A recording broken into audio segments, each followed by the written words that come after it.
بسم الله الرحمن الرحیم. د سکون ګروپ د سوشل میډیا د برخې لیدونکو سلام پر تاسو. ستړي مسئ دا ډاکټر خپرونه ده چې همدا اوس تاسو زموږ له سوشل میډیا څخه وینئ او ګورئ.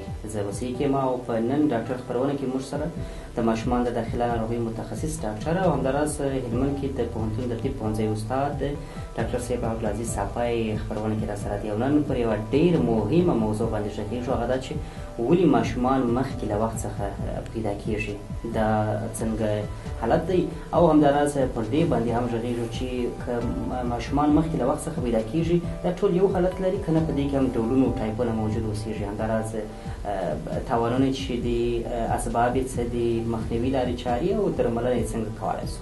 که د دې موضوع اړوند دقیق معلومات غواړئ، هیله دا ده چې دغه برخه تر وروستیو راسره وګورئ. په پیل کې ډاکټر صاحب سلامونه، ښه راست. وسیق صاحب تاسو ته او د سکون راډیو د سوشل میډیا ټولو اوریدونکو ته سلامونه، په دې هیله چې جمعه مو په خیر راپیل کړي. ډېره مننه. ډاکټر صاحب که لومړی معلومات پر دې باندې لیدونکو ته ورکړو چې مخکې له وخت څخه زیږون په څه معنا؟ کله چې یو ماشوم د مور په نس کې 30 اونۍ پوره نه کړي، د 30 اونۍ څخه مخکې تولد شي، دې ته مخکې زیږون وایي، یعنې د وخت څخه مخکې تولد شوی کوچنی. او دغه حالتونه بیا ټول یو ډول اوسېږي که نه دې کې ډولونه شته؟ دا فرق کوي. دا موږ معمولا په 3 ګروپونو باندې ویشو. یو هغه ماشومان دي چې هغه د 28 اونۍ څخه مخکې تولد کیږي، چې دا د ډیرو خطرناکو حالاتو سره مخ دي. دوهم ګروپ هغه ماشومان دي چې د 28 څخه تر 32 اونۍ فاصله کې تولد کیږي. دا بیا هم د مشکل سره مخ دي، خو نسبت اولني ګروپ ته کم مشکلات دي. او دریم ګروپ هغه ماشومان دي چې هغه د 32 څخه وروسته تر 30 اونۍ په جریان کې تولد کیږي، یا د 32 څخه تر 38 اونۍ. نو د دغه 3 ډولونو په اساس باندې د ماشومانو خطرات هم معلومیږي. هغه ماشوم چې د مور په نس کې کم اونۍ تیرې کړي نو همغومره زیات دی د خطر سره مخ دی. هغه ماشوم چې د مور په نس کې زیات وخت تیر کړي نو خطر یې چشته کم دی ورسره. ډاکټر صاحب ولې ماشوم مخکې له خپل ټارګېټ مودې څخه پیدا کیږي؟ لامل څه دی؟ بله، ډېر اسباب شته دي، ډېر حالتونه دي چې ماشوم دې ته مواجه کوي د دې سره چې هغه دې د وخت څخه مخکې تولد شي.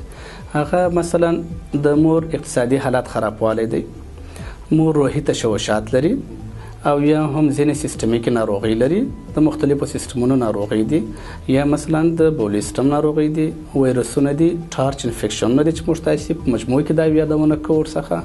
او یا علاوه له دې څخه د عمر حساب چې دا ډېره مهمه خبره ده. ځینې میندې دي په ډېر کم عمر کې د زنانه وادېږي، او ځینې بیا داسې چې عمرونه یې ډېر زیات دي او هغوی په هغه وخت کې ولادتونه کوي. خاصتا هغه خویندې چې عمر یې د 18 کلنۍ مخکې کم وي، 14 14 15 کاله عمر ولري، په دې وخت کې واده شي، د دې کوچنیان ډېر پریمچور کېږي، د وخت څخه مخکې تولد کېږي. او یا هغه میندې چې عمرونه د 45 کلنۍ 15 کلنۍ څخه اضافه شوي تر 40 45 شاوخوا د دوی ماشومان ډېر پریمچور وي. یا د مور مثلا هغه پلاسنټا نمونه یې چې شوی، هغه پلاسنټا که چیرې ځینې ناروغۍ ولري، د پلاسنټا د ناروغۍ له وجې هم ماشوم مخکې تولد کېږي. یا مور د په ځینو دخانیاتو باندې روږده، د سګریټ یا مثلا نور نشهیي توکي استعمالوي، د دې له وجې ماشوم مخکې تولد کېږي. او یا علاوه له دې څخه ځینې وخت ځینې کرایمینل جنایي کیسونه، یا ماشوم د ځینو یو ناخوالو سره مخ دی چې هغه مثلا د بدن هلته د مور په نس کې د ماشوم اکسیجن ډېر کم دی، ډاکټر دې ته تصمیم نیسي چې دا ماشوم دې مخکې تولد شي. یا مور ځینې داسې ناروغۍ لري چې هغه ناروغۍ کې باید ډاکټر دې ته تصمیم ونیسي چې دا ماشوم دې تر وخت مخکې چې تولد کړي. نو دغه مختلف اسباب دي، اضافه ډېر نور اسباب هم شته چې هغه د دې سبب کېږي چې ماشوم دې د خپل وخت څخه مخکې تولد شي. او ډاکټر صاحب که چیرې ماشوم مخکې له خپلې مودې څخه پیدا کېږي، ستونزې به څه وي؟ د ژوند ته به کوم ګواښونه متوجه کېږي؟ بله، 2 حالات دي. یو، کله چې ماشوم تولد شو، د تولد سره سم د ماشومان د ځینو مشکلات سره مخ دي. او یو دا دی چې وروسته عمر کې به د مشکلاتو سره مخ وي. کله چې دغه ماشومان تر وخت د مخه تولد کېږي نو دوی ډېر ناخوالې لري، چې د هغه له جملې څخه یو ډېر خطرناک ده د انټراوینټیکولر هیموریج. داخل په قحب کې، د سر داخل کې یا په دماغ کې په عام ډول کوي خونریزي پیدا کېږي. دا ډېر خطرناک حالات دی. په سترګو کې مشکل ورته پیدا کېږي، تنفسي مشکلات ورته پیدا کېږي، په اپنیا کې به دا ناروغان، د قلبي سیستم ناروغي به ولري لکه PDA، د هضمي سیستم مختلفې ناروغۍ به دوی ولري. نو علاوه دا چې په د دې څخه دغه ماشومان چې تر وخته مخه تولد کیږي نسبت هغه ماشومان ته که د نارملو ماشومان سره مقایسه کړو دوی تقریبا 8 چنده زیات انتان ته مساعد دي نو په انتاني ناروغۍ به زیات اخته کیږي دا او علاوه د دې څخه زیاتې نورې ناروغۍ دي چې کله ماشوم تولد سو د وخت څخه مخکې نو په دغه وخت کې دوی د پتن د دغو ناخوالو سره مخ دي علاوه له دې څخه هایپوترمیا د بدن د حرارت درجه کمبود دا هم ډېر خطرناک حالات دی د میتابولیزم خرابوالی نو دغه مختلفو حالاتو سره به دوی مخ وي په عین وخت کله چې تولد سره سم او که چیرې دا ماشوم تولد سو ډاکټر ته روغتون ته مراجعه وکړي هلته په روغتون کې بستریږي څه وخت وروسته دی جوړیږي په آینده کې به هم دغه ماشوم د ځینو مشکلات سره مخ وي خاصتا لکه د مرکزي عصبي سیستم ناروغي مرکزي عصبي سیستم په خپل فعالیت نورمال سرته نه رسوي علاوه له دې څخه دی به دوامداره شکل د سږو ناروغي ولري او د دې څخه علاوه په مجموع کې دا ماشومان چې تر وخته مخه تولد سوي د دوی وده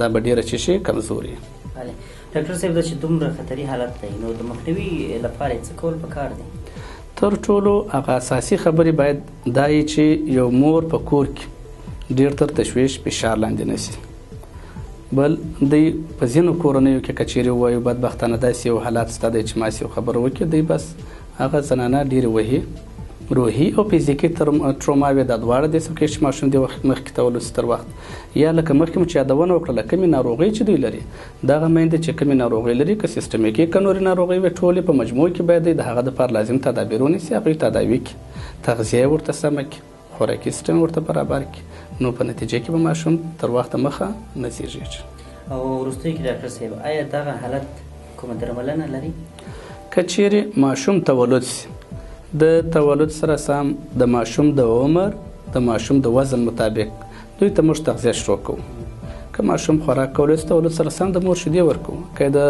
سکینګ یا د رودلو قابلیت نه درلودی نو د مور شیدې لوشل کیږي په یو لوښي کې یا مثلا په علیحده سامانونو سره دغه طریقه موږ دا شیدې ماشوم ته ورکوو که نور مایعات ضرورت هغه ورکوو او یا په عین حالت کله چې ماشوم تولد سو د تولد سره سم د ماشوم کلینیکي حالات ارزیابي کیږي د دوی د عمر او د وزن مطابق دوی ته نور درمل بیا شروع کیږي ورسره هغه به ورکوي او د مور دپاره ښه خبره دا ده چې مخکې دوی تدابیر ونیسي نو هغه تر ټولو بهتره خبره ده صحیح ډاکټر صاحب ډېره مننه کوم مننه ستاسو څخه سلامات اوسئ درنو لیدونکو له تاسو هم مننه موضوع څېړلو لپاره ډاکټر صاحب عبدالعزیز صاحبی چې ماشومان داخله ناروغۍ کې تخصص کړی او هلمند کې د طب پوهنځی استاد پاتې سوی دی همدا موضوع یې څېړلې چې ولې ماشوم مخکې له وخت څخه پیدا کېږي هیله ده تاسو معلومات ترلاسه کړي اوسیږئ تر بیا ښه